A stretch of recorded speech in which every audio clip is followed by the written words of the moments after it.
अगर आज हम देश के युवकों की बात करें तो देश का ज़्यादातर युवक जो है वो खेती नहीं करना चाहता। उसकी पहली पसंद होती है या तो कोई बड़ी नौकरी होती है या तो कोई बड़ा बिजनेस होता है, और जिसके कारण वो खेती नहीं करना चाहता है।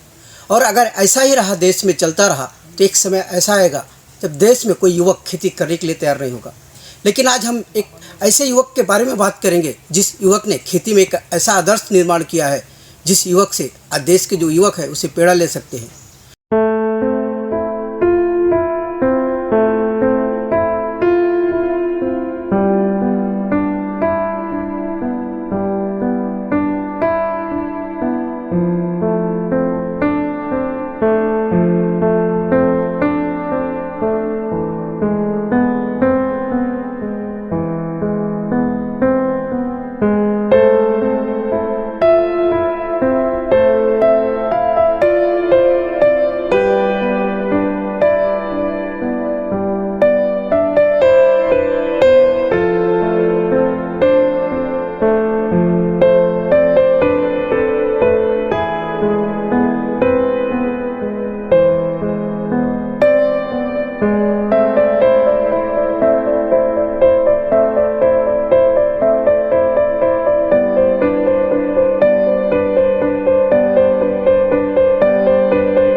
मेरा नाम ऋतु चिन्मय राउत है। मैं पालघर में एक प्रैक्टिसिंग एडवोकेट हूँ, लेकिन मैं अपने पति को साइड बाय साइड ऑर्किड के लिए भी हेल्प करती हूँ।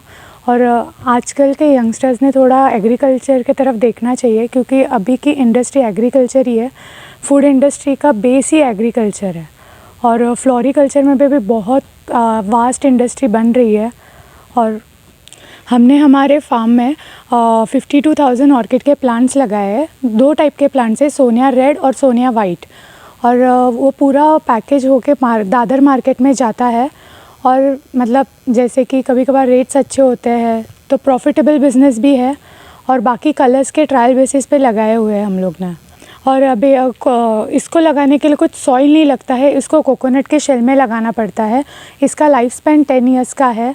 और बेसिकली इसको पॉली हाउस चाहिए, बिकॉज़ अपने इधर का जो क्लाइमेट है वो ज़्यादा रेनफॉल के कारण नॉर्मली नहीं, शेड नेट में नहीं लगाया जाता है, तो पॉली हाउस मैंडेटरी है इसके लिए। और इस समय मैं पालघर जिला के दहनु के वानगांव में मौजूद हूँ। और आपको अगर मैं दिखाना चाहूँ तो हमारे आप जो पीछे हैं देख सकते हैं, यहाँ पे बहुत तरह के जो है रंग बिरंगे फूल नज़र आएंगे। और ये जो फूल हैं ये देसी नहीं है, इंडियन नहीं है, ये विदेशी फूल हैं।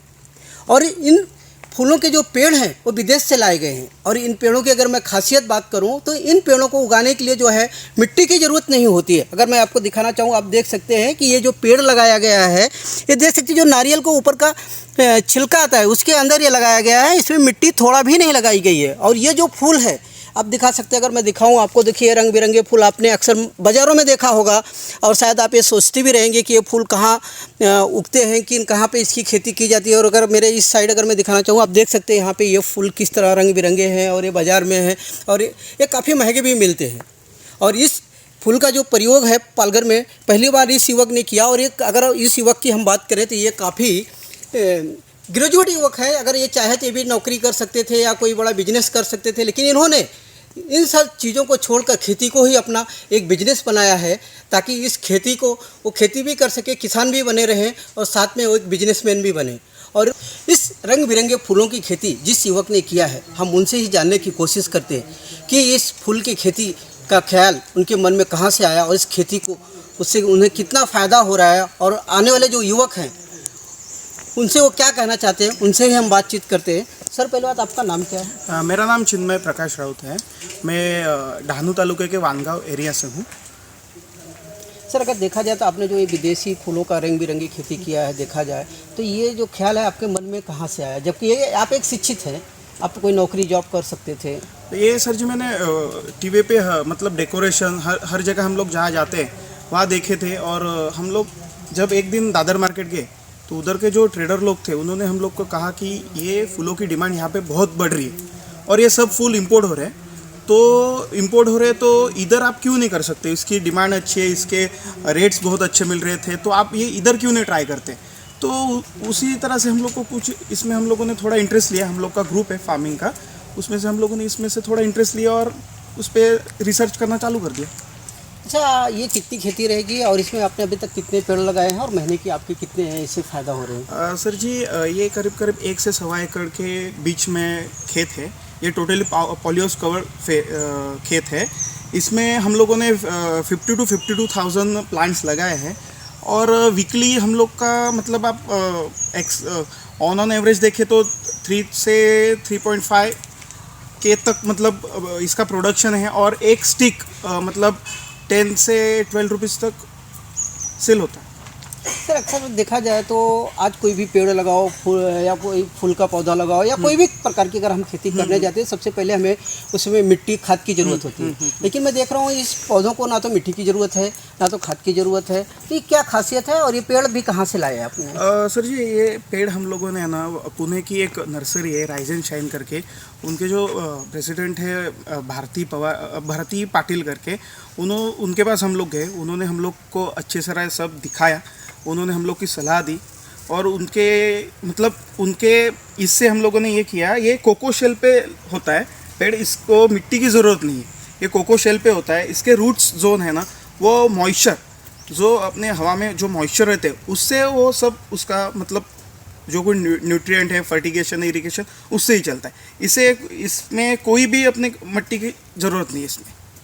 अच्छा, एक मुझे बताइए कि ये अगर किसी को ये खेती करना रहेगा तो इसके लिए कोई ट्रेनिंग दी जाती है, और ये खेती करने के लिए क्या क्या कदम उठाना पड़ता है? आप कुछ जो युवक हैं अगर इस खेती प्रकार अगर जिसके पास खेती अगर वो इस खेती की तरफ झुकना चाहें तो ये किस तरह झुक सकते हैं और किस तरह खेती कर सकते हैं, इस बारे में आप कुछ जानकारी देंगे? सर जी मतलब एक तो पहले तो आपको हार्डवर्क की बहुत ज़रूरत है। आप भले आपके पास पैसा हो लेकिन आप उसमें हार्डवर्क नहीं करोगे तो आपका सब पैसा वेस्ट है, पहली बात। दूसरी बात, आपको आपको करना है तो आपको मतलब ट्रेनिंग इंस्टीट्यूट ऐसा कुछ नहीं है यहाँ पे। आपको किधर जाके कोई किसान के पास जाके, कोई नर्सरी वालों के पास जाके, इनके कोई नर्सरी वालों को भी मतलब कोई ये रहते हैं कि जो आपको सलाह देते हैं सब कि ऐसा ऐसा करना है, ये करना है, वो करना है, तो उनके पास जाके आप कर सकते हो। हम लोगों ने क्या किया सर जी, हम लोगों ने 1-2 जगह जाया। हम लोग बैंकॉक में थोड़ा देखा क्या होता है, कैसा होता है, रो टू रो उसका डिस्टेंस क्या है, उसको फर्टिगेशन क्या लगता है, क्या उसमें क्या करना चाहिए, अपने को क्या इम्प्रूवमेंट करना चाहिए। उसके बाद हम लोगों ने डिसाइड किया और डिसाइड करने के बाद हम लोगों ने फार्मिंग चालू कर दी। अगर कोई युवक करना चाहिए खेती जैसे इस तरफ झुकना चाहे तो क्या संदेशा देना चाहेंगे और क्या कहेंगे? आप ज़रूर कीजिए, प्रॉफिटेबल बिजनेस है, लेकिन एक उसके साथ मैं आपको ये भी सलाह दूंगा कि आप तन मन और धन से करेंगे तो ही इसमें प्रॉफिट दिखेगा आपको। नहीं तो ऐसा नहीं होए कि आप लगा दें और उसमें कुछ ध्यान नहीं दिया तो कुछ हो नहीं सकता उसमें। अच्छा, ये जो फूल उगते हैं ये खाली इंडिया में बिकते हैं कि आपको विदेश जाने को भेजने का भी मौका मिला? नहीं सर जी, क्या है इंडिया में इसका इतना डिमांड है कि बाहर जाने का कुछ गारंटी नहीं है। इतनी डिमांड है, जो दादर मार्केट है मुंबई का, उसमें रोज़ाना करीब 150-200 डब्बे इसके बैंकॉक से आते हैं। मतलब अपने को इंपोर्ट करना पड़ता है वहाँ से, तो इसके लिए इंडिया में इसकी बहुत डिमांड है। तो एक्सपोर्ट का तो हम लोग का अभी तक तो कोई ये नहीं है। आपने देखा ये चिन्मय जी थे जिन्होंने रंग बिरंगे फूलों की खेती करके आज के युवकों के सामने एक आदर्श निर्माण किया है। और आपने अक्सर देखा होगा कोई भी कार्यक्रम में आप जाते होंगे या कोई मंत्री आता है, देश का प्रधानमंत्री आता है, या कोई बड़े बड़े कार्यक्रम होते हैं तो अपने स्टेज के बाहर ऐसे फूलों का जो है, ऐसे ही फूलों से जो स्टेज सजाया हुआ देखा होगा। और शायद आपके मन में कभी कभी ये भी देख कर आता होगा कहीं ये तो नकली फूल नहीं है कि असली फूल नहीं है। तो मैं आपको ये जानकारी देना चाहूँगा कि जो स्टेजों की शोभा बढ़ाते हैं फूल या मंत्रियों की शोभा बढ़ाते हैं, वो नकली फूल नहीं होते, वो असली फूल होते हैं। और ये विदेशी फूल है, और इसका जो पहला प्रयोग है ये चिन्मय जी ने किया है पालघर में। और ये जो है आज मुंबई के बाज़ार में काफ़ी महंगा बिकता है और इसका काफ़ी डिमांड है। और आज के जो युवक हैं जिनके पास खेती है और अगर वो नौकरी या जॉब नहीं करना चाहते, तो मैं उनको यही सलाह दूंगा कि चिन्मय जी से संपर्क करें और इस प्रकार की खेती का प्रयोग करें और कड़ी मेहनत करें और एक अच्छा बिजनेस तैयार करें। और अपने साथ साथ जो दूसरे युवक हैं उनको भी एक रोज़गार दें, ताकि आने वाले समय में आप भी पैसा कमाएं, दूसरे भी कमाएं और देश को भी तरक्की पर लेकर जाएं। संजय सिंह, पालघर।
अगर अभी तक आपने हमारा चैनल सब्सक्राइब नहीं किया तो अभी सब्सक्राइब करें और बेल आइकॉन को क्लिक करके हमारी लेटेस्ट खबरों से रहे अपडेट।